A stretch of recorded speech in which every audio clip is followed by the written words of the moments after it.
We're back in Buffalo. Game 1 of the MAAC tournament just moments away. And let's take a look at today's starting lineups brought to you by I Love New York. Come out and play in New York State. And both of these lineups have been shuffled over the season. Gary Holly, Brent Sneesick, Tommy Mitchell, Jack McClinton, and Al Fisher will start for the Saints. Henson, Waxman, McCullough, Burt, and Soliver for the Gales. And certainly good to see Soliver back into the starting lineup after he was out with the concussion for 2 games. Absolutely. Today's coaching matchup brought to you by Anaconda Sports and The Rock. Rob Lanier on the left in his 4th season as head coach of the Saints, and on the right, Jeff Ruland in his 7th year as head coach of the Maroon and Gold. And both of these guys have won MAAC championships and taken their teams into the NCAA tournament.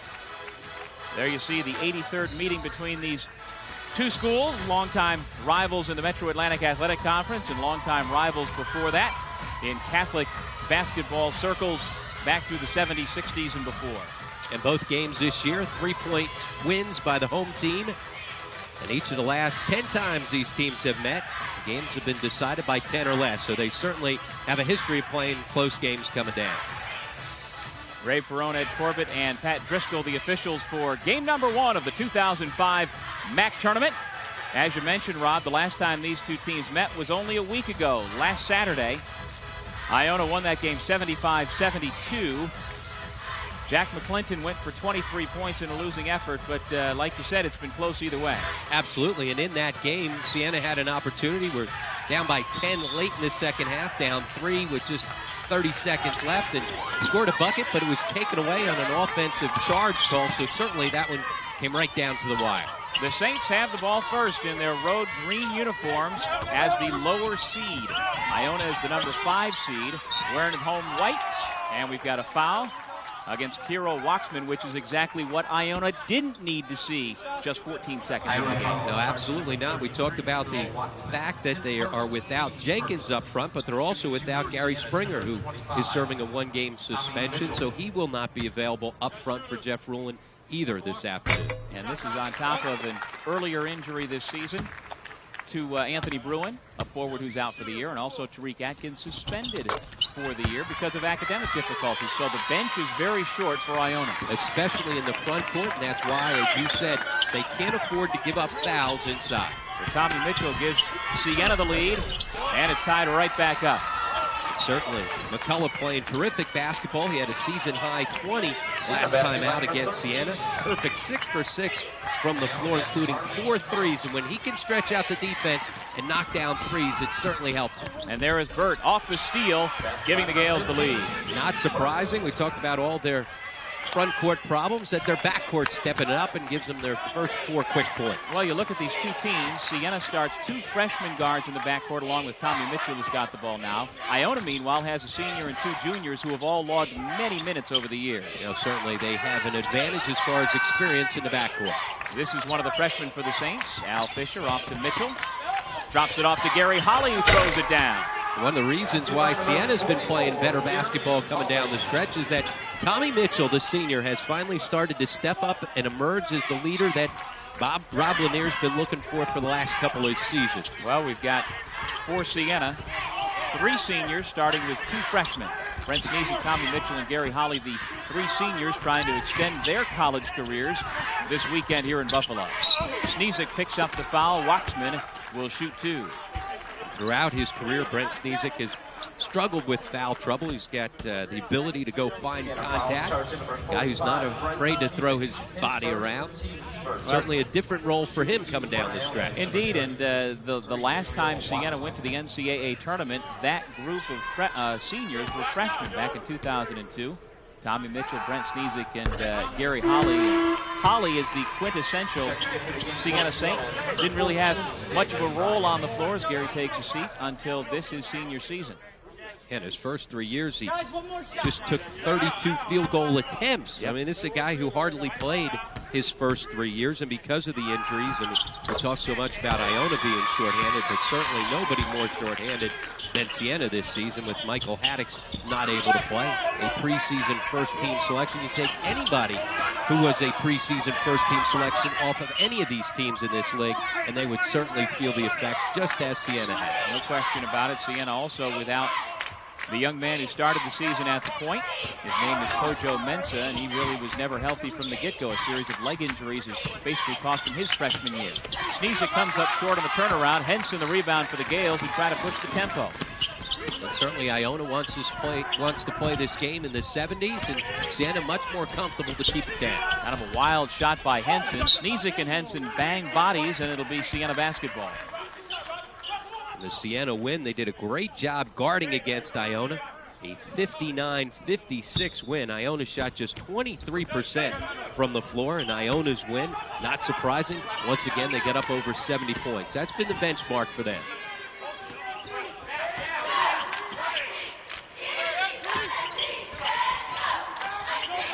This is Tommy Mitchell, one of the seniors who really did have a role on that NCAA team in 2002.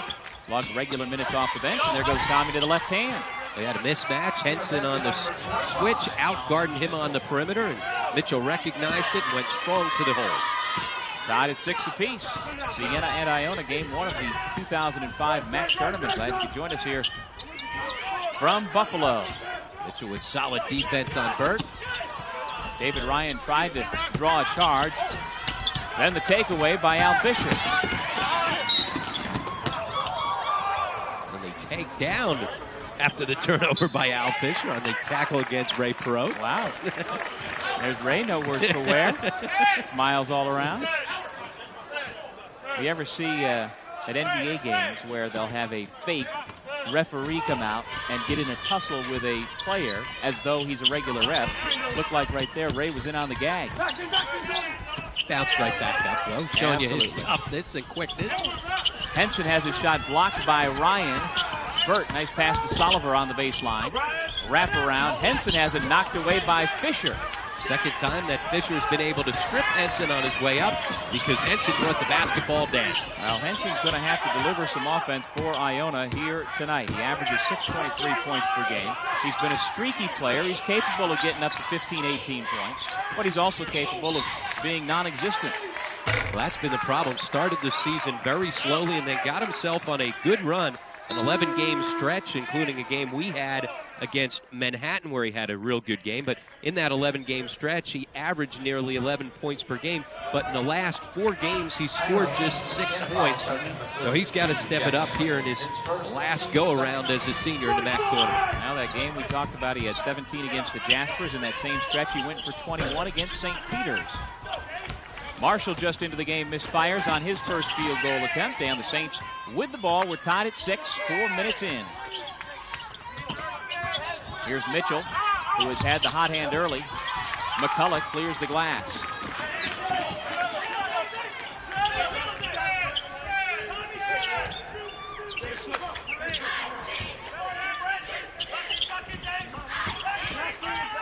Justin Marshall trying to post. Instead, the lob goes to Henson, and this time he gets it in the basket over Brent Sneezik. A great eye contact right there between Burt and Henson.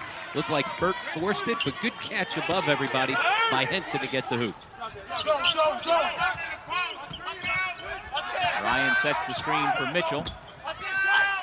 Sneezik calling for the ball. He's got Soliver on his hip, but Mitchell couldn't get it to him from the top of the key. Now Henson wisely comes over and switches him off, so he now has the assignment against Sneezik. Now Mitchell knifing to the basket, denied by Henson, who triggers out to Burt. He's got Fisher to beat. And the follow slam by Marshall. Marshall's a guy who's given him good energy, especially over the last 10 games of the season. Was in the starting lineup coming down the stretch, but now coming off the bench this afternoon, but still giving him that same energy. Justin Marshall, the 6'8 sophomore out of Christ the King, makes it a 4-point Iona lead. Sneezik posting hard again, and we've got a foul off the ball.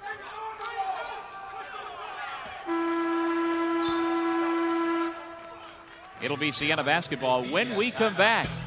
Justin Marshall and the Gales with the early lead. It's 10-6 Iona over Siena.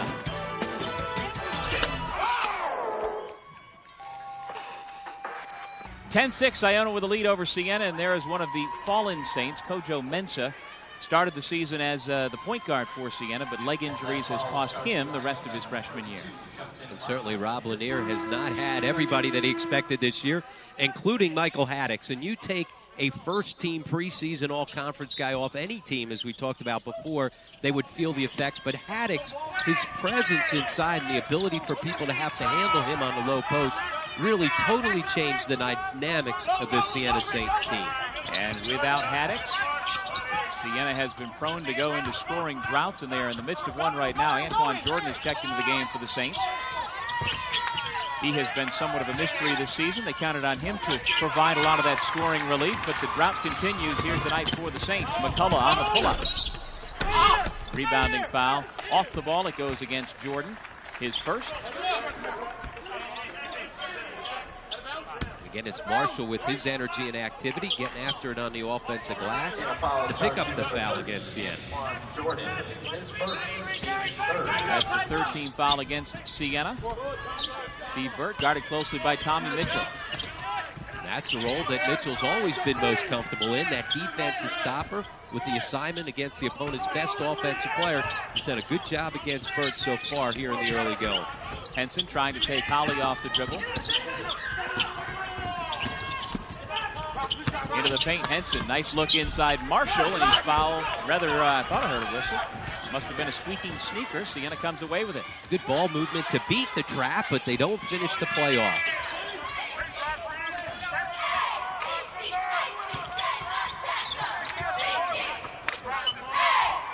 Antoine Jordan, a 6'4" junior from Baltimore, averaging just 7 points per game this season. And Clinton drops off to Holly.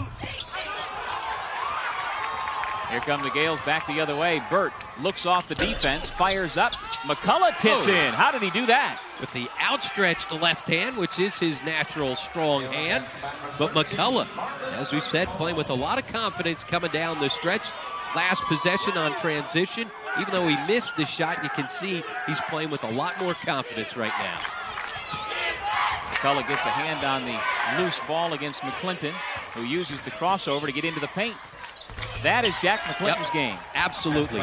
Beats you off the dribble, gets himself into the lane, and he's very strong and has a very good, solid center of gravity. Once he does get into the lane, that's why he finishes. And the Saints are back within 4. 12:30 left to go first half here in Buffalo. Ricky Soliver, who averages 13 per game. Off to Burt. Pull up from the right side. Burt is yet to get on track. Jordan the rebound. Tough shot because once again, Mitchell hanging all over him defensively. Now Burt averages 18.5 points per game. They need him to get going. McClinton from the foul line. That was a force. Had a good look, wide open from 3. Didn't make the clean catch, and then went hunting for his shot. That's what was a problem with him early in the season. He's got to make sure that he allows the game to continue to come to him because he's going to find himself plenty of good shots. Henson takes a seat, replaced by freshman guard Taquan Evans. Al Fisher comes back in, and Jack McClinton will sit down. Also, Tay Fisher has checked in for the first time for the Saints. No relation between the two freshman guards, Tay and Al. Burt, nice up fake. Dangerous pass, and Evans pulls it back out.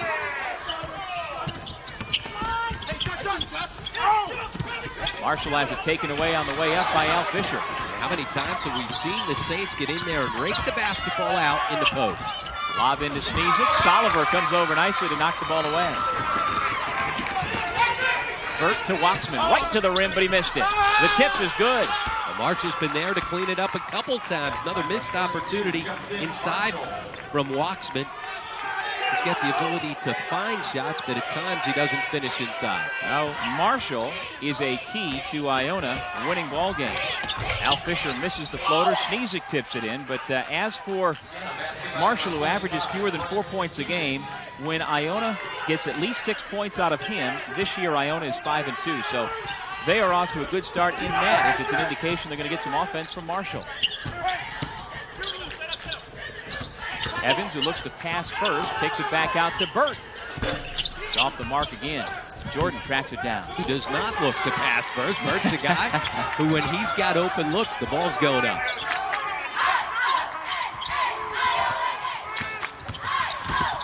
Jordan gets around Waxman for two. Siena's pulled back within two at 14-12. As you said earlier, Doug, he's a bit of a mystery. So much expected of him coming into this season. Jordan was a preseason all-conference selection, but certainly hasn't lived up to that. A guy who's much more comfortable being a complementary player than a step-up go-to guy. Soliver misfires as well. So the Iona perimeter attack, the two primary scorers, Soliver and Burt, still combined with just 2 points midway through the first half. Iona stays zone. Jordan can't make him pay for it from the baseline. Evans dribbles back up the other way.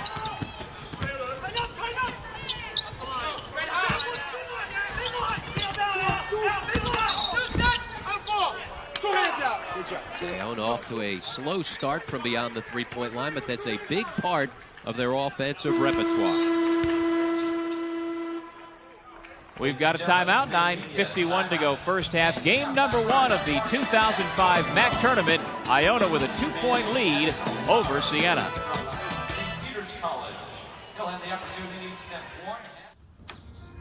What are those stories? About people. Let's try an interval of about 15 milliseconds, because that's half of what the PISO is giving.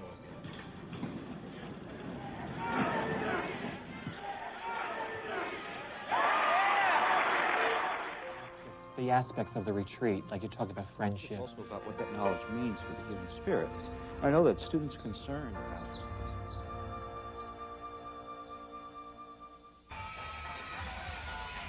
Iona with a 2-point lead over Siena. Fans, Fidelis Care is proud to sponsor the Fidelis Care Family section. Fidelis Care providing free or low-cost health insurance to all New Yorkers through the Child and Family Health Plus programs. Along with Rob Kennedy, this is Doug Sherman. Game number one of the MAAC tournament here at HSBC Arena in Buffalo. We've got 2 more games in the first round coming up later on tonight. 3 games tomorrow in round number 2, and then the semifinals Sunday afternoon before the MAAC title game Monday night at 9 o'clock. A champion will be crowned on ESPN. 2 on the deuce. Waxman lays it in. Iona back up by 4.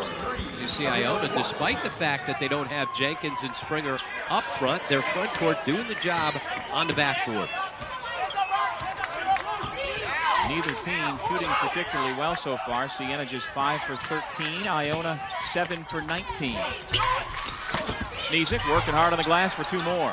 As soon as we say they're doing a good job rebounding, then Sneezik there for his second putback. McCullough, Waxman, Soliver, Evans, and Henson on the floor for the Gales, who are in Western New York up from their New Rochelle campus. Henson with a tip dunk. And he has been very active, getting the start now with 5 rebounds, getting after it on the offensive glass. That's 4 for the 6'9 senior out of the Bronx. 18-14 Iona.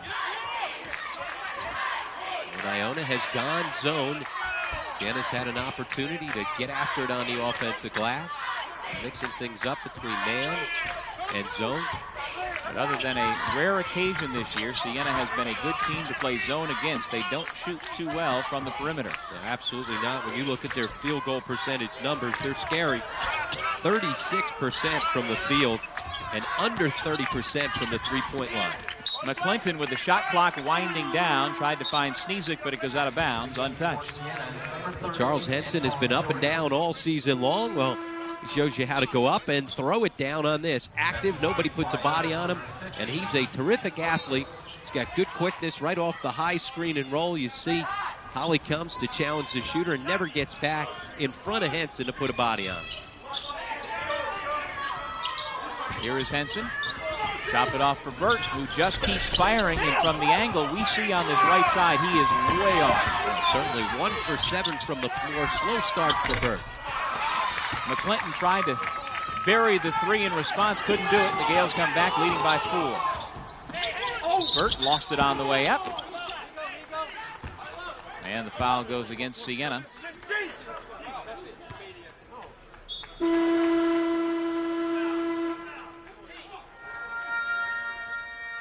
We'll step away from the HSBC Arena. Iona 18, Siena 14 here on the MAAC Television Network. Charles Henson and the Gales with a 4-point lead over the Saints. 7:43 left to go first half. And in that timeout, Jeff Ruland took some time to talk to Stevie Burt. Obviously, last couple possessions, Burt a little bit out of control. You got to settle down, let shots come to you. Obviously, off to the slow start. He's going to find plenty of good shots out of the context that are offense, and he's just got to make sure that he plays under control. Well, maybe at the free throw line he can find himself. He's second in the league at 85%. But he missed them both, so he is clearly off his shot here, and he's fighting himself. We can see his face running back up court. He is wondering what's going on. Yeah, at times you can press and just try to get yourself going a little bit too much, and that seems to be the case as Sneezek picks up his second foul. An illegal screen out top. Well, you had the Broad Albin Perth High School connection. Michael Beers just into the game using the Sneezek screen, but Sneezek is called, like you say, for his second personal. And so Sneezek will take a seat, and Gary Holly Jr. comes back in. Now, for the seniors, these are pressing times. They really are, Rob, especially when you realize we're not going to be playing in the NIT or the NCAA. We've got to keep winning here, and our only hopes of continuing our careers are to win and survive. Talking to Rob Lanier earlier today, he could not have been more proud of the way his senior group has stepped up and played through all the adversity and losing this season. And it would have been easy for them to throw in the towel, but instead they fought their way through it, playing good basketball heading into it. Well, no doubt the trio of seniors, Holly, Sneezek, and Mitchell, are quality young men. And like to say, they have fought through it. Mitchell misfires. Burt crashing the boards. This little late season run certainly speaks to their character. Burt cut off by Beers. Here's McCullough open from three. Nothing but net. And the lead is up to 9. As we said, a perfect 4 for 4 last game out against Siena. McCullough, who has struggled during the season at times from beyond the three-point line. Just 12 threes coming into it. Remember, 4 of those in their last game. So prior to that, in the first 26 games, he had just 8 threes. This time, Burt doesn't force it. Instead, good pass to Soliver, who makes the extra pass to McCullough. He's got plenty of time to line it up, and you can see playing with a lot more confidence on the offensive end right now is Marvin McCullough. Yeah, he's got 7 points so far to lead all scorers. His father, Bob McCullough, drafted back in 1965 by the old Cincinnati Royals. And he has had the hot hand here in the early going for the Gales, who have opened up a 9-point lead. Soliver, Burt, McCullough, Marshall, and Henson out there for the Gales. The Saints have McClinton, Mitchell, Al Fisher, Holly, and David Ryan. Gales show full court pressure. Don't set the trap, but Mitchell picks up his dribble and is forced to call a timeout to save possession. Well, if you're an opponent against Siena, that is what you should be doing. Full court pressure and then drop back into a zone, because this is a team that doesn't handle pressure particularly well and doesn't shoot from the perimeter very well. Absolutely, and their inability to shoot from the outside really becomes a bigger problem when you don't have the inside scoring presence of a Michael Haddockson on the post. And I like that shot right there. You see Jeff Ruland in the middle, but behind him, one of his assistant coaches. They were consecutive draft picks in the 1980 NBA draft. Sam Worthen and Jeff Ruland were picked back-to-back. Hard to believe that they are back together here at the New Rochelle School some 25 years later. Sam Worthen, a heck of a college player. He was the number 26 pick overall in 1980 out of Marquette by the Chicago Bulls. 1 pick after the Golden State Warriors took Jeff Ruland out of Iona. Henson with a block shot. Tommy Mitchell keeps fighting, and he has earned a trip to the line. Tell you what, though, Charles Henson certainly has brought it, especially at the defensive end, coming over, rotating, challenging shots. He's been active on the board, so he's certainly given Jeff Ruland the lift that he needed from the senior. Here he comes. You'll see him coming out of the screen. Good timing to come up with the first block. Just can't retain possession. And so Siena's best foul shooter, Tommy Mitchell, senior from Tyler, Texas, at the line shooting 2. He got the first. Mitchell now has 6 points this year, averaging only 8 per game, and that's just a little over half of what he averaged as a sophomore, nearly 14 points per game a couple of years ago. So he's capable of leading Siena in the scoring column, and they will meet him here today against Iona. 23-16, Gales lead the Saints. McCullough. McClinton up there for the rebound.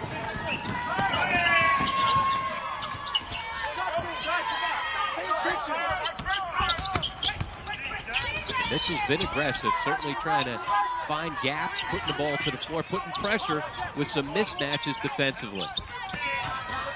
Mitchell again into the paint, and again the help defender is Henson. Ryan put up a wild shot. It goes out of bounds. Siena will keep possession with 11 seconds on the shot clock. Well, Mitchell has found himself on the perimeter a number of times being guarded by a bigger, slower player. He's been able to take advantage as he gets by Marshall, but there's Henson once again with a terrific defensive rotation from the weak side to come over. And here he comes into your screen again. Very active. Henson challenging everything inside. Good ball rotation by Siena. Jordan kicks it back out instead to McClinton. Shot clock expires as Siena didn't realize off the inbound it had only 11 seconds with which to work. And that's a freshman mistake. McClinton, the freshman point guard, not really realizing how much time, got himself deep into the lane.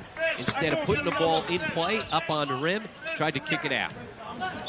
Iona with a 7-point lead, 5 minutes to go here in the first half. Once again, Siena, not a very good shooting team, and their numbers basically the same as they've been all season long. One of the worst shooting teams in Division I basketball. Well, the Saints have struggled to keep people healthy. Rob Lanier's had only 4 players play in all 29 games this year, now in all 30. McClinton, Jordan, Sneezik, and Tay Fisher. Everybody else, for one reason or another, has missed at least a game, and in several cases, more than one. Burt continues to fight himself, and Siena gets the ball back. Got a good look off the baseline out of bounds. The screen in, got him an open look. But the ball's leaving his hands quickly, and you saw the frustration on his face as soon as he missed that one.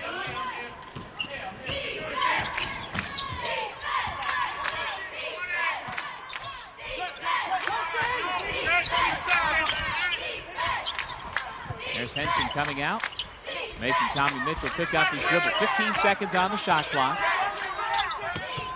Ryan's entry pass to Holly goes out of bounds. Back over to Iona.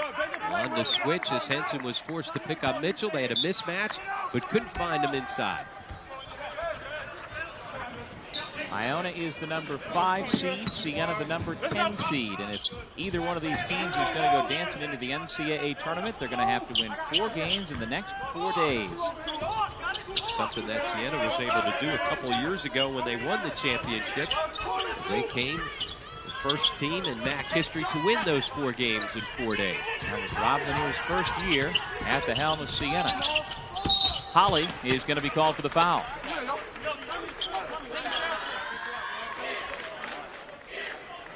We'll take a break. 23-16, Iona with the lead over Siena. 3:56 left to go first half here at the HSBC Arena in Buffalo. Iona dance team. I know most of you just graduated high school last year, or maybe you've been working for a while, seen some things, done some things, but nothing has prepared you for what's going to happen now.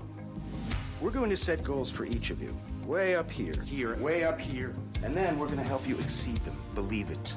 And when finished, you're going to have not just a degree, you'll be a different person, a better person. Welcome to Iona. Aspire, achieve. Iona. Call Iona College at 1-800-231-IONA.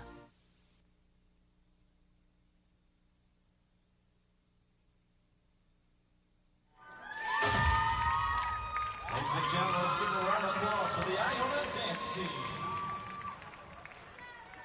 Fidelis Care is proud to support the Fidelis Care MAAC Gives Back program.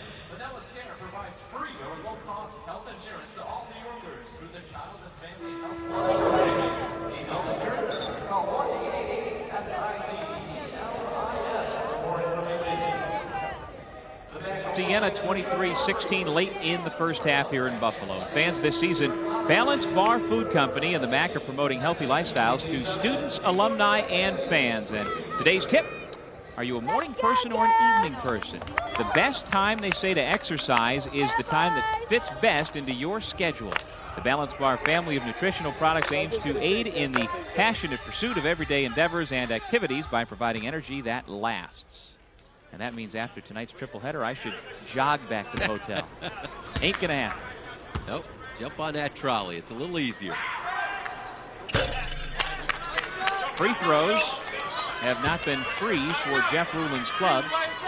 Here in the early going, only 2 out of 5, and that has been the veterans struggling. Steve Bird 0 for 2, and now Marvin McCullough 0 for 1.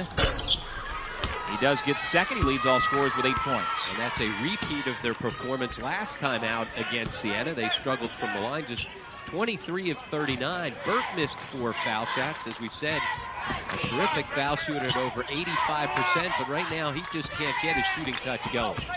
Jordan kicks. Al Fisher. Siena down to 15 on the shot clock, and they'll try to reload. Al Fisher with a deep three-point try. Henson with another rebound. Henson has been very active, 6 points, 6 rebounds, and 4 block shots so far for Iona. And that's exactly what Jeff Rulin needed from his senior. That presence inside to make up for the fact that Greg Jenkins sitting on the bench in street clothes. Now, the last game of the regular season, Jenkins was taken from the arena in an ambulance. He had a nasty fall. Henson picks up the foul. But Henson has really picked up the slack so far here in the early going. Oh, he's been active, and that's what they needed. Off the offensive glass, nobody puts a body on him. And his defensive presence, terrific defensive rotation. He's challenged everything inside in the paint. Again, this was a guy who really struggled coming down the stretch in the last 4 games, scored only 6 points, saw limited minutes, but has really stepped up here this afternoon. However, Henson has gone to the bench after having picked up his second foul, the 4th against Iona. And now foul number 5 goes against Marvin McCullough, his first.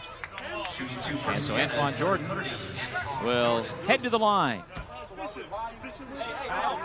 Jordan is a 6'4" junior from Baltimore, 11th in the league in rebounding, but his numbers really have been down because his minutes have been down, and his minutes have been down because his points have been down. The numbers have been down.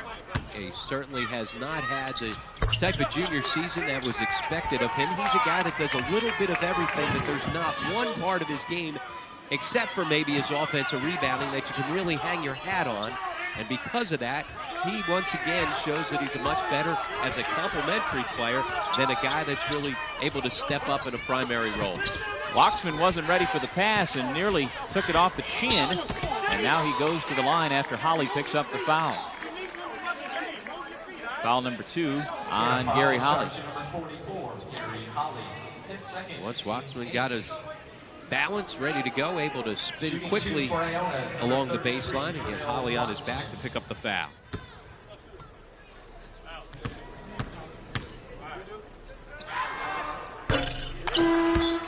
This season, Aeropostale will donate an article of clothing for every free throw made during conference play at the end of the season. Aeropostale and the MAAC will distribute these clothes to youth groups in our communities. And at the end of the season, 2,843 foul shots were made. Thank you, Aeropostale. Stays up in the full-court pressure off the made foul shot. 25-18, Iona with the 7-point lead over Siena. Burt was looking to try and funnel Fisher to the trap with Marshall, but it never got there. Brent Sneesic back into the game, looking for position inside. They get him the ball, but he lost it on the way up.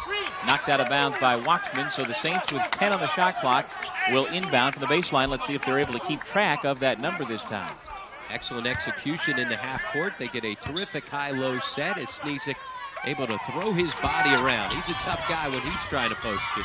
Mitchell with the leaner. I think somebody got a piece of it, and Iona comes back the other way. Under 2 minutes to go here in the half. Waxman sets the screen. Burt to the basket. Still stays cold. And a rebounding foul. Marshall's been active on the offensive glass. He gets called for the over-the-top.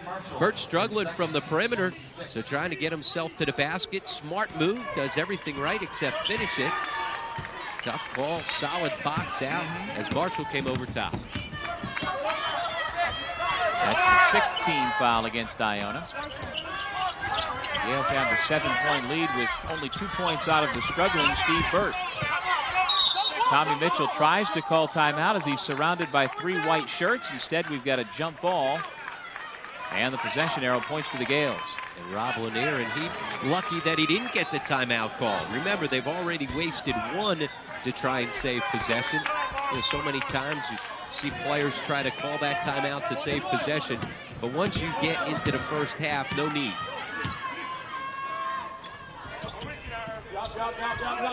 Soliver, McCullough, and Burt. And Burt's called for the travel. Shuffled his feet before he put the ball to the floor. And so the Saints get it back. And clearly he is just out of sync on the offensive end right now. Burt trying to make things happen. See him move his pivot foot right there as both feet get going. Mitchell gets the open look from 20. Can't hit it. Burt tips it back out. Mitchell takes a look up at the clock and sees 1 minute to go in the half. Siena just struggling to put the ball in the bucket. They've gone 8 minutes without a field goal.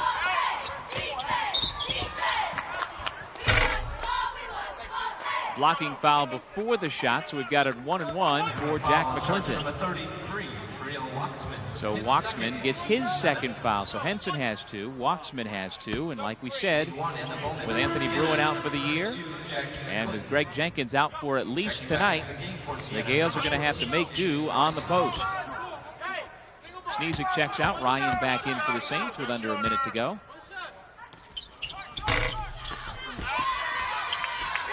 Siena continues to struggle at the offensive end, down 7.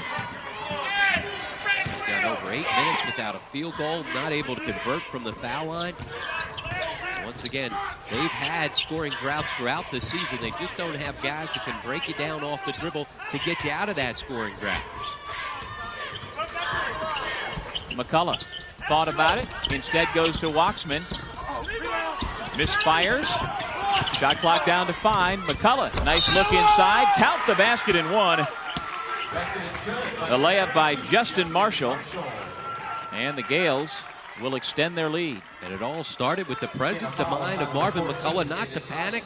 He got the basketball back with the shot clock in single digits, yet the patience to dump it off to Marshall, who's playing with 2 fouls on the front line as well, as he's able to score it inside. Terrific play by McCullough. And now Marshall, who has reached that 6-point plateau already, make it 7. Iona is 5-2 this year when Marshall scores this much. Is it a coincidence or is it not? He has helped pick up the slack with Jenkins out. Yeah, he and Henson certainly have been the key here for Iona in this first half. It hasn't been their backcourt as Burt has struggled. Instead, it's been the front court with the unexpected scoring from both Marshall and Henson. Al Fisher misses on the runner. Siena's cold spell continues. 6/10 left to go in the half. Here's where you got to set it up to try and get yourself a tip. Remember, Tommy Mitchell, a terrific athlete with a... Jordan couldn't connect from the baseline, and the Iona Gales, with Charles Henson stepping up big, have themselves a 10-point lead over Siena. That's with their first-team All-League forward Jenkins out with an injury, and their leading scorer Steve Burt being held to 2. The Gales are somehow doing it. Double-digit lead heading into the locker room at the intermission here on the MAAC Television Network. About 20 miles up the road from downtown Buffalo, and the Niagara University Purple Eagles are the #1 seed here at the MAAC tournament. They won't play, though, until Sunday, thanks to the format implemented by the MAAC a couple of years ago. They got the double bye for being the #1 seed. And since the new format of the tournament, each of the last couple of years, Manhattan using that double bye to come away with the championship. And we've also had the matchup between #1 and 2 seeds each of the last 2 years. Antoine Jordan breaks the long drought for Siena. They had not scored since the 9-10 mark of the first half. They missed their last 12 field goal attempts before the intermission. So I guess the good news is they're only down 8. Absolutely. I mean, and now, though, the bad news is if Stevie Burt gets himself on track as he steps up and knocks down his first field goal attempt, if he gets going, then that certainly could be a problem. 31-20, Iona with its largest lead. Sneesick answers at the other end with 2. Sneesick's been able to establish good inside low post position as he uses his size and strength to post up. Soliver, who is scoreless, drops it off to Henson. count the basket and one. Also a first half that had no kind of offensive flow going. Here to start the second, both teams come out and a lot quicker pace to it. Good drive along the baseline by Soliver. He's played such unselfish basketball all season long. Nice dump off to Henson, who's able to take the contact and finish. Head coach Jeff Ruland in his 7th season with the Gales. During his playing days, he averaged 21 points per game. You saw the numbers on Henson. Outdoing himself so far. He gets the roll to complete the old-fashioned three-point play. That's when you know things are going well. You put the ball in the front of the rim, stays up there for a while, and then climbs in. Only a 65% foul shooter on the year, but looked like an 85% shooter with that shooter's roll. Antoine Jordan looking for his second basket of the half. Instead, it's McCullough running the fast break. Burt had an open shot, turned it up and turned it over.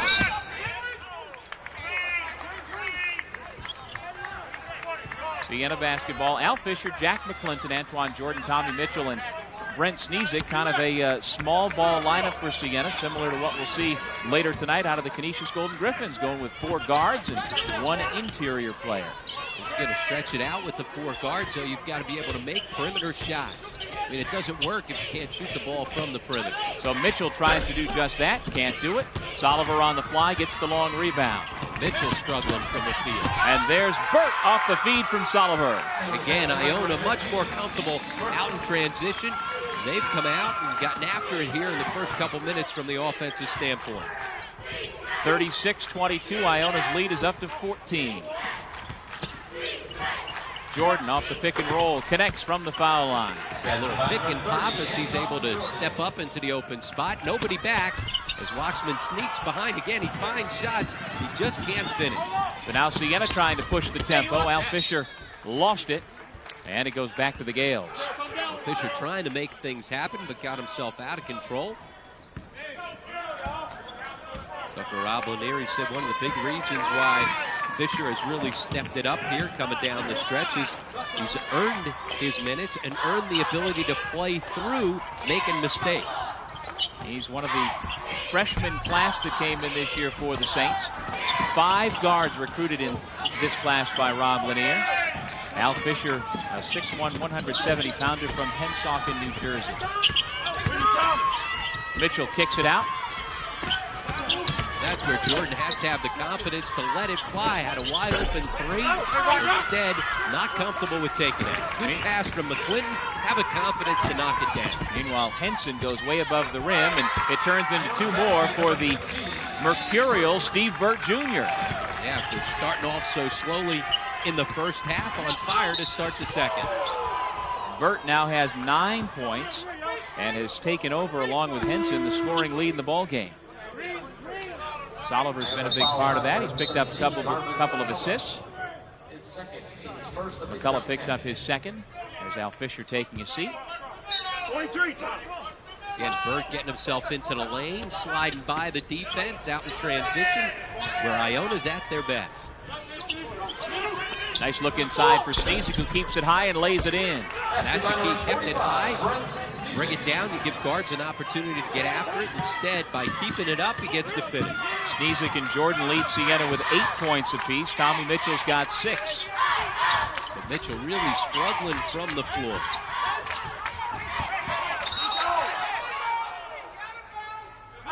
Soliver fell out of bounds, still with possession of the ball, so Siena gets it back.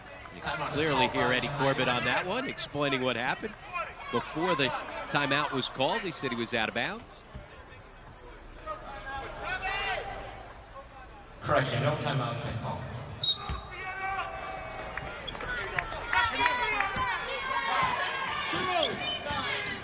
Mitchell, Jordan, McClinton, and Tay Fisher now on the floor for the Saints. Still a 4-guard offense.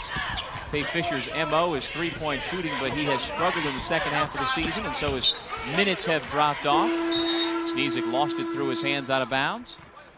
And so the Gales get it back off the turnover. And we've got a timeout on the floor. 15:59 left to go, second half. The Iona Gales cruising over the Siena Saints here at the MAAC tournament.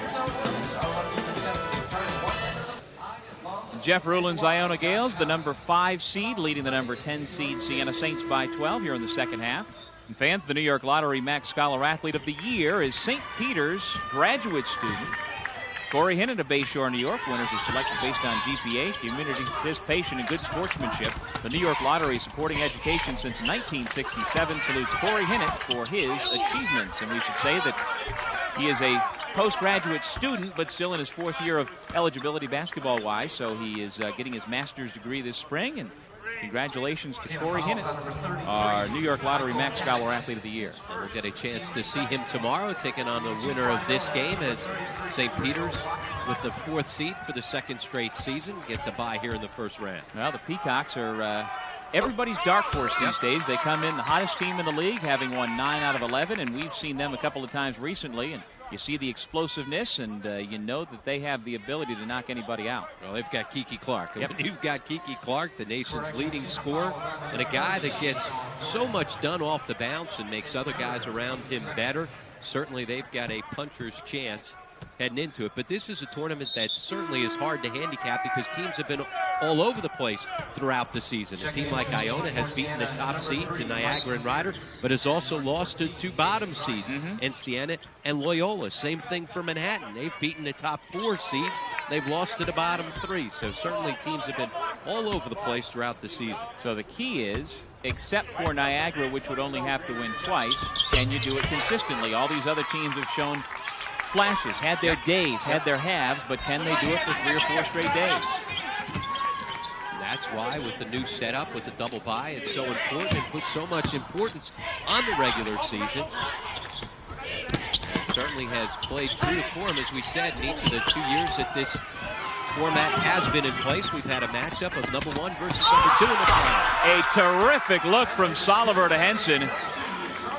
And the 6'9" senior continues to impress. He's now got 11 points and a chance for 12. Well, up on the board above us, it says monster dunk, and that certainly was a monster dunk. Terrific feed. It starts on the defensive end. Waxman challenge, rebound, and when you can rebound, you can get out and run. And no front court guy runs the floor as well as Charles Henson. He's got terrific quickness, running the floor, and gets up quickly as well. Henson with a dozen to lead all scorers.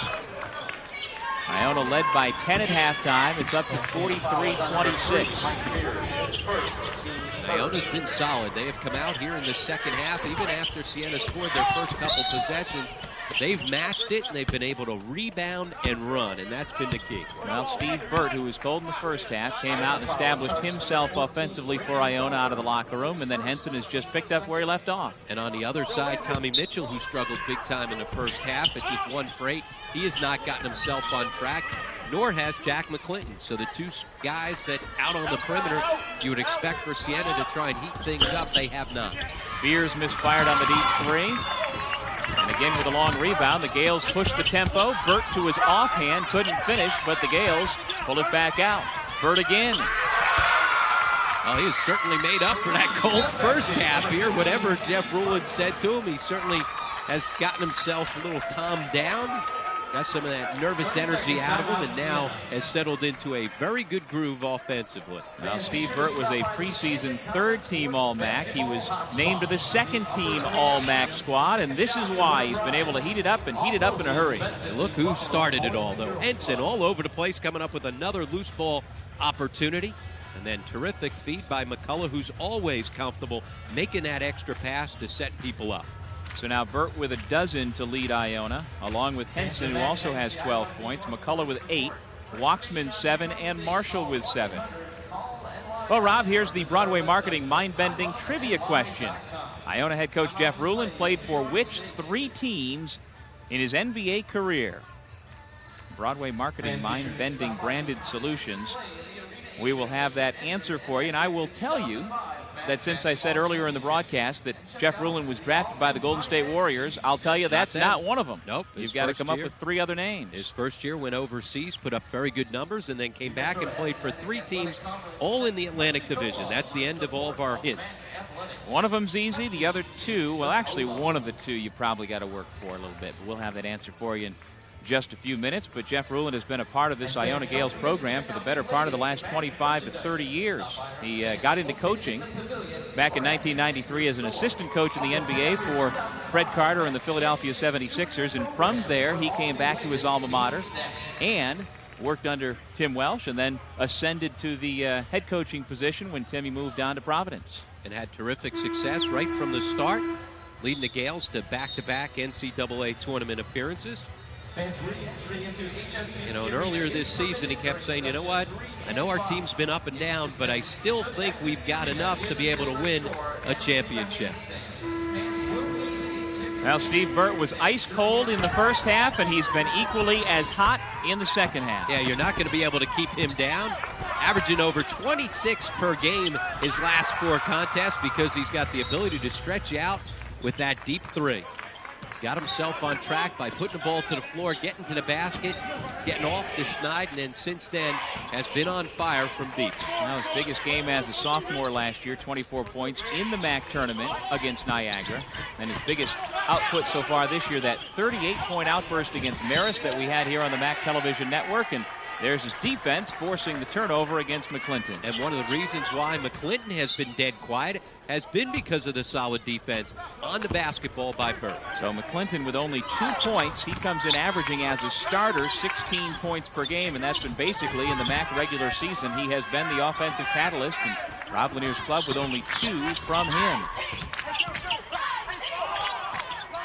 Errant pass comes out to Burt. McClinton gets the rebound for the Saints. This is the second miss of this second half for Burt. McClinton wild on the runner. Dave Ryan spotting up.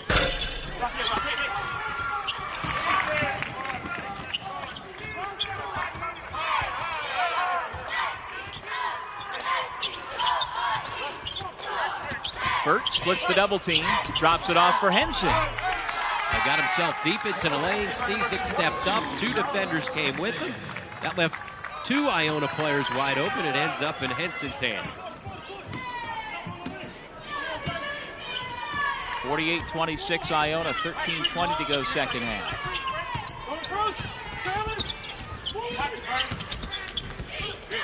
Well, this game so far has not followed the pattern that we have seen from Siena basically for the better part of the last month. From the point where the season seemed to completely get away, Siena has played hard and played tight. But this has been a complete change of fortune from what we saw last weekend when Siena took Iona right to the edge. Won the 2 games prior to that, but they've not had that same whatever it is that they've been lacking. The same energy, confidence level. I mean, talking to Rob Lanier earlier today, he was very confident coming into this game. For good reason. They had been playing well. They playing well and showing some good heart and character. And obviously, you know, they could look back at the Iona game last time out where they certainly were able to compete and hang in there right to the end. Here's Henson. Back out to Burt. Thought about passing and said, I'll call my own number. And should have. He had a wide open McCullough on the wing. Would have been better off kicking it out for the open look. Well, you know, I was thinking about Siena and Iona when they played at the Pepsi Arena. You had a good crowd. Last weekend had a good crowd at the Mulcahy Center. Not that as a player you want to derive your energy from the crowd, but it seems only natural that there's the potential to perhaps come out flat in an early game of a tournament where you're the number 10 seed and there aren't too many folks in the stands right now. No, certainly it's a different, you know, atmosphere and a different venue than you're used to playing in, but you've got to block all that out of your mind. You know coming into it you're not going to have a big crowd or be able to play off the energy. You've got to create the energy yourself. Well, Siena had that drought of the last 9 minutes and 10 seconds of the first half without a field goal, and Iona stretched its lead to 10 at halftime. Mitchell is called for the offensive foul. Timeout on the floor, 11:52 left to go in regulation. Iona with a big lead over Siena. We're back in Buffalo, Iona with a 22-point lead, and we now introduce the third member of our broadcast team with some news from the league. 2001 MAAC Coach of the Year, Dave McGarity. Dave? Thanks a lot, Doug. I just got done emceeing the Honors Awards ceremony. Terrific job up there by Rich Enzer and the rest of the MAAC crew, and great awards. Niagara did a sweep with the men's and women's, with Juan Mendez winning Player of the Year. And we have Joe Mahalik as the Coach of the Year, both from Niagara University, and C.J. Anderson, from Manhattan College. He's the Rookie of the Year. And just a lot of awards. You had 3 winners for the 6-man award. James Mathis from Niagara, along with Mike Bell from Fairfield. Just a real nice evening up there, and the women's awards just went really well with co-coaches for them as well. So back to you guys. We'll talk to you in a little while. All right, thank you, Dave. And he referenced the Niagara sweep. Eva Cunningham was the Player of the Year on the women's side. So a terrific season for the Purple Eagles on both the men's and women's side, and both with the chance to go dancing. And as we've talked about, the Niagara men, the #1 seed because of all of that success. Well, absolutely. That solid senior class. And Juan Mendez, as we talked about, it certainly was a tight race with Kiki Clark, and you could have made a case for either one of those guys, but Mendez, the senior, comes away with the hard way. That's what I'm guessing the determining factor was. He's a senior, Kiki's a junior, and Niagara finished first ahead of St. Peter's. So I would imagine the idea that, well, if Kiki does next year what he did this year, he'll be our Player of the Year, and both he and Mendez can graduate from the MAAC with Player of the Year honors. I guarantee you one thing, though. I bet you're not going to find a guy that's led the country in scoring in back-to-back seasons and not be the Player of the Year in his conference in either one of those years. And when you look at it, neither one of them is a slight. I mean, certainly last year, Luis Flores was a consensus, no question about it, Player of the Year. But Mendez's numbers, top 10 in the country in both scoring and rebounding, and leading his team to a regular season championship and the top seed. Hard to argue with that either. Right. Nobody else in the country can lay claim to being in the top 10 in scoring and rebounding except for Juan Mendez. Iona working time off the clock. Burt puts it up. Another air ball. Al Fisher the rebound, long out to Antoine Jordan. And scoop to the hoop for 2. Siena basket by number 30, Antoine Jordan. 10 points now for Antoine Jordan, the 6'4 junior. That's where he shows you flashes, his athletic ability out in transition, able to finish above the rim, and at times you just expect more from Jordan. Well, because his freshman and sophomore seasons, that's what you got. Pretty much consistent energy that produced rebounds, easy baskets. Waxman called for the traveling violation. And in both those years, averaged a little over 9 points per game. So, you know, you certainly thought that this could be a breakout season for him. Just hasn't happened. 30-second timeout is called by Siena. 30-second timeout. Rob Lanier talking it over with his ball club. Saints trying to beat the odds as the number 10 seed here at the MAAC tournament. Jeff Ruland has won a MAAC tournament here in this building a few years ago. And let's get back to our Broadway marketing mind-bending trivia question. Jeff Ruland played for which 3 NBA teams? And the answer is the old Washington Bullets, the Philadelphia 76ers, and then he came out of retirement to play for the Pistons for a short period of time. Broadway marketing, mind-bending branded solutions. I got that one wrong. Come on. I did. You did not. Yeah, I did not get the Pistons. I was thinking Celtics for one time, but it was on the Celtics floor where he had the injury and ended up hurting his knee, and that ended his NBA career, cut it short. So that's why I was thinking of the Celtics. So I would have gotten that one wrong. I'll give you an A for honesty and an F for not knowing the answer. I usually just look over onto the sheet that has the answer, so in case there's any doubt. Well, we have, as the third member of our team, a tremendous resource in Dave McGarity, who coached for many, many years against Mr. Ruland. And your recollections, Dave, of coaching against Jeff Ruland?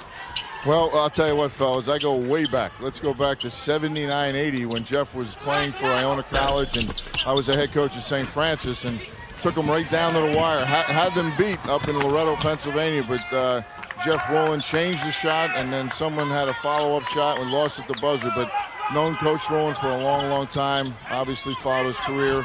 Used to run basketball camps with him at Iona College during my tenure there with Coach Pat Kennedy. And then having the opportunity to coach against Jeff for the last 7 years in the MAAC has been a lot of fun. He's one of the great personalities in the game, and I think he's done a tremendous job winning two league championships, 2 NCAA tournaments. So I think he's one of the top guys in the East. And he was certainly one of the best post players of his era. And Coach McGarity, if you had the assignment on the low post defensively, how would you have stopped player Jeff Ruland? Well, Well, Doug, I certainly wouldn't have you covering them. But That's the understatement of the day. I think I would take a few charges. I remember when he used to be a counselor up at 5-Star, going up there watching him recruit. One of the great offensive players. He had such a great feel for the game, was such a great passer, and a cerebral player. I mean, you know what? If he heard me say that he was cerebral, he probably would knock me on my can. But it was as smart a player at his position, and it showed in the NBA because of his ability to really get everybody involved as a post player. Iona holding on to its lead, 53-28. And Henson on that last possession grabbed his back off of that rebound. Like he was coming up. And he was hurting so bad that when he got the ball, he fired up an 18-footer. Exactly. That he was standing 17 feet away for. Antoine Jordan continues to put up points for Siena. That's a dozen now for Jordan. Here's a situation where if you're Iona, you've got the big lead, but you want to try to make sure that you play through and end the game on a good note. Remember, obviously, if you can get an opportunity to get some guys a break as well, that's important because you got to tee it right back up tomorrow night against St. Peter's. 53-30, timeout on the floor. The Gales lead the Saints. This is game one of the 2005 MAAC tournament here in Buffalo. The Gales look like a sure bet to move on to round number 2, and that is where they will take on St. Peter's tomorrow at 4:30. And they had two very good matchups in the regular season. Both home teams winning. Iona early in the season with a 93-88 win at the Mulcahy Center, and then St. Peter's with the win at the Yanatelli Center by 5. And both these games were high-scoring games that were in doubt coming down the stretch. That should be a very good matchup. Obviously, Kiki Clark and the nation's leading scorer going head-to-head with the terrific backcourt for Iona. That should be a very good matchup. And those tournament brackets brought to you by Pontiac. I would suspect that we'll have more than 30 points from both these teams with a little over 6 minutes left to go. Both those teams will score 0 for 14 for Siena beyond the three-point line today. Just did not happen. Now, Michael Beers is one of those guys who his nickname is Shooter because he's used to knocking down threes. He hasn't had many opportunities. Tommy Mitchell breaks that slump with Siena's first three-point field goal of the day.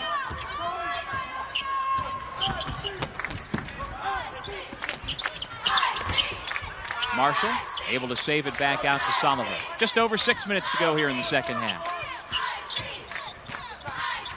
Daquan Evans. Beers the rebound. One of the things that'll be interesting, obviously, Greg, Jenkins not in uniform today, but obviously it's a back injury, and as time goes on, it'll be interesting to see whether or not he can get himself healthy enough to get back into the lineup as the tournament wears on. Ricky Soliver still scoreless here tonight. But Steve Bird is heated up in the second half, and Marshall, McCullough, and Henson have picked up the slack. Rebounding foul against David Ryan of Siena. Henson and McCullough will come back in for the Gales. Evans and Marshall will take a seat. So despite the short bench, Jeff Rulin's had the opportunity to shuffle guys in and out, and he's gotten contributions from all 7 guys that have played so far this evening. And if you're Rob Lanier down 20, I would imagine that we'll see an awful lot of Gary Holly, Brent Sneesick, and Tommy Mitchell here in the final 5.5 minutes. Absolutely. Those 3 seniors have done a great job making sure that this team hung in there throughout all the tough times this season. Burt begging for the foul, didn't get it. Jordan back the other way. Tried to bait Eddie Corbett into it. As soon as he let go of the basketball, realized it wasn't going in. He flopped himself, but didn't get the call. Waxman called for the reach-in foul. That's only the 3rd team foul against Iona here in the second half, nearly 15 minutes in. 3rd personal against Waxman, but a non-shooting foul. So Siena will inbound on the baseline. And that was a key for Iona. They got themselves into a little bit of foul trouble in the first half on the front line, with Henson picking up his second foul along with Waxman, but they played basically foul-free here at the beginning of the second half. McCullough to Henson, and he's fouled by Holly. So Henson will shoot 2. Now Siena will end its season with a 6-24 record, the most losses in the history of Siena's Division I program. Hard foul by Holly, but Henson just bounced right back up and headed to the foul line.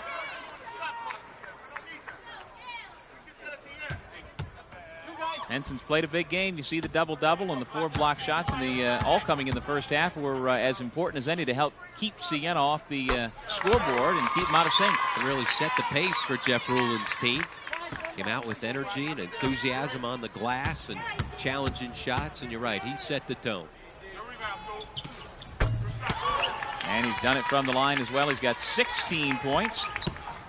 He is the game's high scorer. Marvin McCullough with 13. And Steve Burt Jr. with 12. And it's funny, I mean, nothing over the last 4 games would point to the fact that Henson was going to step up and be your star of the game. No. You know, he struggled coming into this game, but certainly was the guy that got things going. 12 points now for Tommy Mitchell, who is on the floor holding his knee. Ran into a screen by Henson, so both teams going down here a little bit. Couple hard fouls. Well, in last weekend's regular season finale, tempers flared between these two teams. So far here tonight, fortunately, cooler heads have prevailed.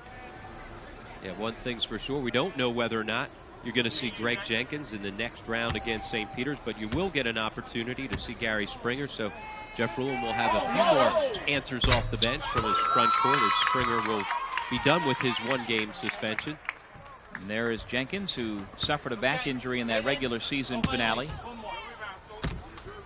And that is what the Gales have been missing tonight and might still be missing tomorrow in round 2. We don't know yet. It'll be a game-time decision. And actually, earlier this afternoon, the word was Jenkins was going to be able to give it a go today, and then about 20 minutes before game time, he came out just in sweats, and the word was not a chance today. Yeah, I talked to Jeff Ruland earlier this afternoon. He said it was a game-time decision, but he thought that Jenkins was going to have an opportunity to play, but then once they got him onto the treadmill, and he just couldn't go. And certainly with the severely bruised back, it's one of those things that takes time to heal. You just don't know how much time. Now, that was the first field goal in the second half for Jack McClinton. Siena's lead scorer has just 5 points now.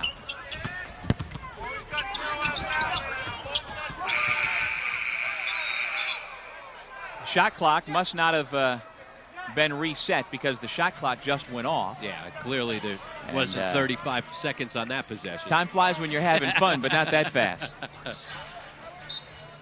So while the officials talk it over at the scorers table, the two teams huddle back up. Jeff Ruland's club getting ready for round number 2 of the 2005 MAAC basketball tournament.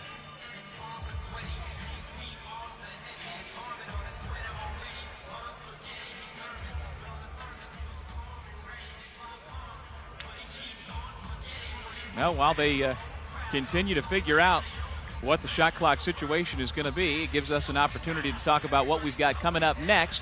This just the first of our 3 games here tonight in Buffalo. And next up, Canisius and Marist, 2 teams that really mirror each other. Guys that can spread it out and shoot the 3. Canisius with their 4-guard lineup. The biggest difference between the 2 teams, the inside presence of Will McClurkin. Canisius has swept the regular season matchup, but in each of those games, Marist was without one of their key players. First time with Canisius won, McClurkin didn't play, and last time out, Jared Jordan didn't play. We expect him to play today along with Ryan Stilfen, 2 guys that have been battling back from injuries, so that should be a good matchup. And then Loyola and Manhattan, who split their regular season matchups in a nightcap. Now, from what I understand, Jared Jordan and Ryan Stilfen will be available off the bench for the Red Foxes, and that's a team that started the season just red hot. I mean, they got off to the quick 7-1 start in league play, but then, like you alluded to, basically for 2 months, they were missing one player or another between injuries and suspension. And with Matt Brady's team, there wasn't a big margin for error to begin with, and then once they lost McClurkin, when McClurkin went out with the suspension, they went 0 for 4, so they go from first place back into the middle of the pack. They've lost 9 out of 10, but now they've got all their bodies back, ready to go. The question is, what are you going to get out of Jared Jordan? Yep. And what are you going to get out of Ryan Stilfen? Well, what we're going to get here is 15 seconds on the shot clock, 3:57 on the game clock, so the Iona Gales will inbound and pick up where they left off.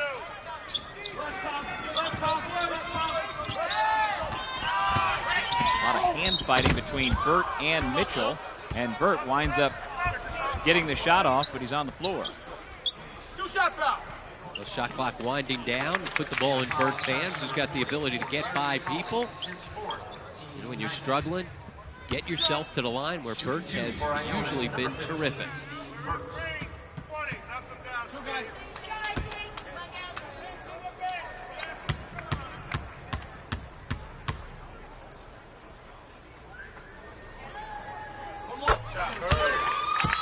Steve Burt, the junior guard out of Rice High School, a MAAC all-academic performer in the classroom, and a second-team all-MAACer on the floor this year. And after that sluggish first half, he has really gotten it done with a total of 14 points now, most of them coming in the second half. And clearly it was Henson that set the tone at the beginning of the game, but it was Burt that set the tone at the beginning of the second half, where he came out on fire, hit 4 out of his first 5 field goals, and really stretched that lead out to the point where Siena wasn't going to be able to climb back out of the hole. And Marvin McCullough has been a key contributor as well for Iona. A turnover gets Soliver the chance to give it back to Burt, who for the third time tonight has gone to his right hand and missed a layup. Well, he had McCullough running on the left side, where McCullough's a natural lefty. Instead, dumped it off to Burt, who missed it from the right side. Backdoor Soliver, back to Burt from the baseline. Tell you what, Ricky Soliver continues his fine all-around play, finding the open man, making the extra pass. He's their leading assist guy. And certainly he's done a good job. 6 assists to just 1 turnover. Those are the type of numbers you love to see from your guard. And even though Ricky Soliver is scoreless, like you say, this is another terrific sign for Iona that after he suffered the concussion a week and a half ago, was able to play in that regular season finale off the bench, and he has shown tonight that he is fully recovered and able to log big minutes. Absolutely. And with those 3 guards, in Burt, McCullough, and also along with Soliver, I mean, they can really stretch out on the perimeter. Now you see Steve Burt getting it done offensively like his father used to do in New Rochelle. His dad's the all-time leading scorer in Iona college history.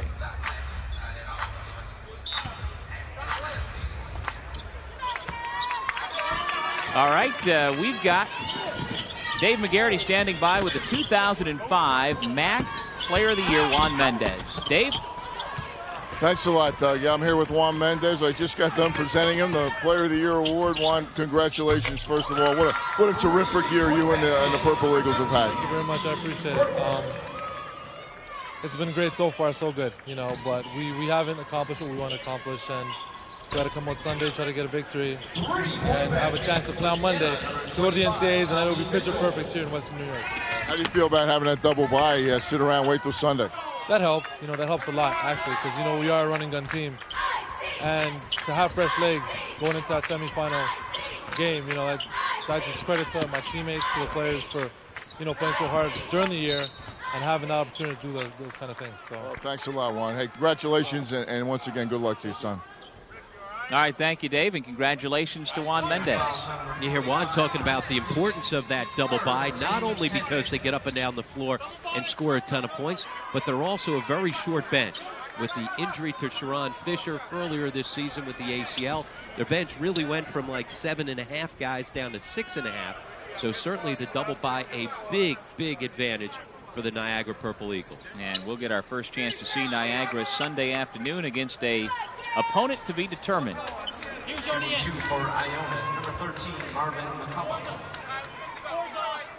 That foul went against Brent Sneezik, his third, and we've got a bunch of players at the scorers table waiting to check in as Marvin McCullough is at the foul line.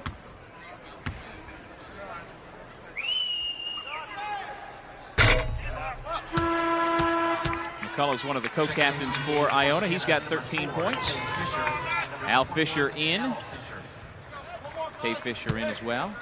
Antoine Jordan takes a seat on the short Siena bench as well. The Saints with only 4 healthy bodies on the end of the bench as well.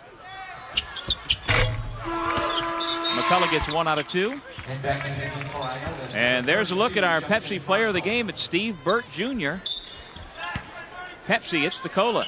They stepped it up in the second half after a very slow first half. 17 points as they were able to stretch this lead out.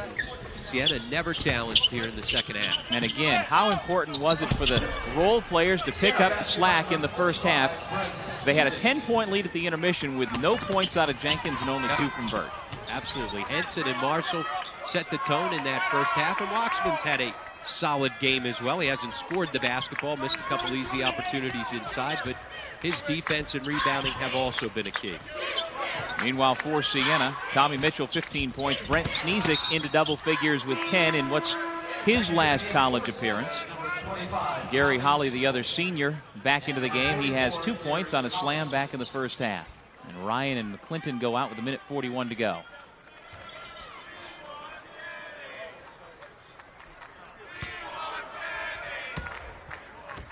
Some fans from New Rochelle are chanting, "We want Kenny." And that's Kenny D'Agostino, one of the bench players for Iona. Artavius Fisher hits the 3. As you said, Tay Fisher, a terrific three-point shooter, was 0 for 10 from the field in his last 4 games. Had hit that freshman wall after having a good start to this season, knocking down threes. The most prolific three-point shooter in New York State high school basketball history. And he's the guy next year that's going to be counted on to step up and give him some offense, especially from beyond the three-point line, from a team that doesn't shoot it that well from beyond the 3. Both he and Beers are guys that should be able to make shots. And there is Kenny D'Agostino coming into the ball game. Here's a look at today's Pepsi Slam of the game. And 1, Charles Henson finishing on the break. Pepsi, it's the cola. That was the one where the Jumbotron had monster dunk up, and it was a monster dunk in transition. There's Gary Holly Jr., senior from Loudonville, New York, winding down his 4 years at his hometown school. Iona fouls on number 33, Khalil Waxman. That foul on Waxman, his 4th. Gary Holly started the last 13 games of his senior season. Waxman with a rebound. 1 minute to go here in this first round game from Buffalo. Solid all-around performance by Iona. Defensively holding Siena down. Shot just 23% in the first half. That's always been a telltale sign for the Gales. Jeff Rulin says when his team defends, you know they've got a chance. Henson, you knew he wanted to take that 3. Making room for himself. He smiles back down at the other end of the court. And that puts him up over 30% from beyond the three-point line on the season. And that's within 2 of his career high. 19 points tonight for Henson. And he was the guy that got them going from the start. Here is Tommy Mitchell. Tommy's had a good second half. He's now got 17 points to lead Siena. Shot clock is off, so the Gales can just run out the clock and send Siena back to Albany and move themselves on to round number 2. A solid performance from Iona. They set the tone early with their defense and then came out. And once Stevie Burke got on track offensively in the second half, they just opened up too big of a lead for Jeff Rulin's team. Jeff Rulin's club moves on to round number 2. The record now 14-15 overall. And the number 5 seeds from New Rochelle survive in advance. That's the bottom line here in Buffalo this weekend. We've survived the first game. We will advance. We'll take a break. 17-point Iona victory here on the MAAC Television Network.